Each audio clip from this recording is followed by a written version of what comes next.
اللہ تعالیٰ نے 4 خصوصیات عطا فرمائی تھی عیسیٰ علیہ السلام کو، اور ان 4 خصوصیات کو نہ سمجھنے کی وجہ سے عیسائیوں نے غلو کر کے عیسیٰ علیہ السلام کو اللہ کا بیٹا کہا۔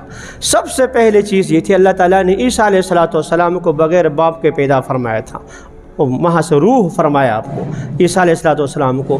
اب عیسائیوں نے اس کو بغیر باپ کہے، لہذا ان کے باپ اللہ ہیں، نعوذ باللہ اللہ ہیں، اور ابن اللہ کہہ دیا، غلو کر کے آگے چلے گئے۔ اس لیے قرآن مجید عیسائیوں کو مخاطب کر کے کہتا ہے، یا اہل الکتاب لا تغلو فی دینکم، اے عیسائیوں اپنے جو ہے دین میں غلو مت کرو۔ آگے فرمایا کہ ولا تقولوا علی اللہ الا الحق، اللہ پر جھوٹی تہمت نہ لگاؤ، وہی بات کہو جو برحق ہے۔ انما المسیح عیسی ابن مریم، مسیح تو وہ عیسیٰ کے بیٹے ہیں، عیسیٰ علیہ السلام جو ہے مریم کے بیٹے ہیں، اور وہ اللہ کی طرف سے جو ہے وہ خصوصی طریقے سے پیدا ہو گیا۔ القاہا الی مریم رسول اللہ وکلمۃ، یہ اللہ کے رسول ہیں، اللہ کے بیٹے نہیں ہیں، اللہ کے رسول ہیں۔ اور بہت شاندار طریقے سے قرآن مجید نے رد فرمایا، تو آگے ماں کی بھی فرمایا کہ وَأُمُّهُ صِدِّيقَةٌ مَا الْمَسِيحُ ابْنُ مَرْيَمَ إِلَّا رَسُولٌ وَقَدْ خَلَتْ مِن قَبْلِهِ الرُّسُلُ وَأُمُّهُ صِدِّيقَةٌ، ماں صدیقہ ہے، صدیقہ ہے، اس سے غلطی والی بات نہیں ہے جیسے یہودی تہمت لگاتے ہیں۔ البتہ عیسائیوں تم نے بھی غلط کیا کہ عیسیٰ علیہ السلام کو ابن اللہ کہہ دیا، اور اللہ تعالیٰ کو 3 میں منحصر کر دیا، ان اللہ ثالث ثلاثہ، ایک اللہ ہو گئے، ایک مریم ہو گئی، ایک جو ہے عیسیٰ علیہ السلام، ان تینوں کے مجموعہ۔ یہ غلط ہے، انتہو، اور اس غلط عقیدے سے بچو۔ تو آگے فرمایا ان کے بارے میں، تو یہ عیسیٰ علیہ السلام اور یہ مریم رضی اللہ عنہا یہ اللہ نہیں تھے، خدا نہیں تھے۔ کیوں؟ کانا یاکلان الطعام، وہ دونوں کھانا کھاتے تھے۔ کتنا خوبصورت جملہ، دونوں کھانا کھاتے تھے۔ اب جو کھانا کھائے، کھانے کا محتاج ہو، آگے تو ادب کی بات ہے نا، جو کھانا کھائے گا تو کھانا نکلے گا بھی تو صحیح۔ اس ایک لقمہ جو ہمارے منہ میں چلا جاتا ہے، ایک لقمہ، وہ ایسے ہی نہیں جاتا۔ آپ ذرا سوچیں تو صحیح، ہمارے ہاتھ میں جو لقمہ آیا ہے روٹی کا، سالن کو چھوڑیں، صرف روٹی کا لقمہ، وہ آپ سے پہلے جو ہے توے میں وہ پک گیا ہے، اور اس سے پہلے خمیرہ بنایا گیا ہے۔ اور توے میں پکنے کے لیے نیچے گیس کی ضرورت، چولہے کی ضرورت، اور جو ہے وہ توے کی ضرورت، اور اس کو بنانے کے لیے خمیر کی ضرورت، اور اس سے پہلے اس کو گوننے کے لیے خاتون کے ہاتھوں کی ضرورت۔ اچھا جی، نیچے گیس، اور گیس کے ساتھ کام کرنے والے، کہاں سے گیس نکلی، آ کر آپ کے گھر تک پہنچ گئی، اس کی ضرورت۔ اچھا، اور پھر جو ہے وہ دانہ پیسنے کے لیے چکی میں چلا گیا، اس چکی والا، اس کی ضرورت، چکی بنانے والوں کی ضرورت، جب دانہ زمین میں ڈالا گیا۔ اب اندازہ کریں، ایک لقمہ صرف روٹی کا ہمارے منہ میں چلا گیا ہے، وہ ایسے ہی نہیں، ہزاروں آدمیوں کے محنت کے بعد وہ لقمہ آ کر منہ میں چلا جاتا۔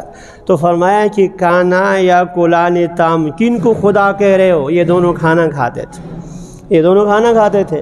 کھانا کھانے والا خدا کہاں ہوتا ہے؟ اللہ نہیں ہوتا۔ کانا یا کلان طعام، بہت خوبصورت طریقے سے۔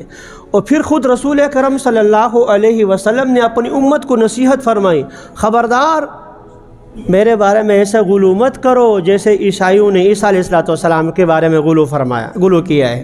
فرمایا لا تتخذوا قبری مسجدا، میرے روضے کو، میرے قبر کو مسجد مت بناؤ، صحیح جگہ مت بناؤ۔ تو عیسیٰ علیہ السلام کی خصوصیت ایک یہ تھی کہ وہ روح اللہ تھے، خصوصی طریقے سے پیدا ہو گئے تھے۔ اس کو نہ سمجھنے کی وجہ سے انہوں نے بڑھا کر ابن اللہ کہہ دیا۔ دوسری خصوصیت یہ تھی کہ اللہ تعالیٰ نے ان کو اوپر آسمان پر اٹھا دیا۔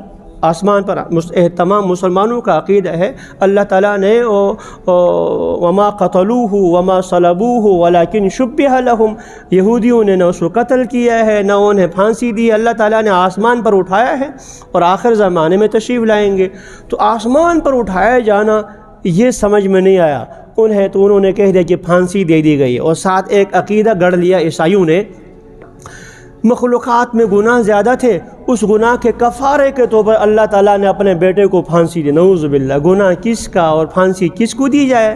تو یہ اپنی طرف سے گھڑ لیا کہ مخلوق کی کا گناہ زیادہ تھے، ان گناہ کے کفارے کے طور پر اللہ تعالیٰ نے اپنے بیٹے کی نعوذ باللہ یہ قربانی دے دی۔ حالانکہ لا تزر وازرۃ وزر اخری، گناہ ایک کرے اور جہنم میں دوسرا جلا، یہ کیسے ہوگا؟ تو یہ دوسرا غلو ہو گیا۔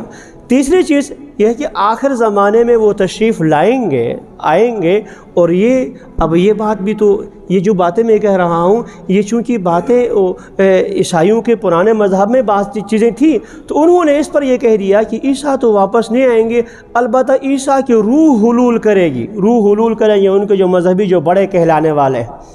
اور آخری چیز یہ ہے کہ عیسیٰ علیہ السلام کو اللہ تعالیٰ نے یہ خصوصیت عطا فرمائی تھی۔ ابراہیم علیہ السلام کے دو بیٹے تھے، اسماعیل اور اسحاق۔ اسماعیل علیہ السلام کے اولاد میں کوئی نبی نہیں آیا، بنو اسماعیل میں کوئی نبی نہیں آیا۔ اسحاق علیہ السلام کے بیٹے بنے یعقوب، اور یعقوب علیہ السلام کا دوسرا نام ہے اسرائیل، اور اسی کے اولاد کو بنی اسرائیل کہلاتے ہیں، اور اس کے بعد نبی وہ آئے۔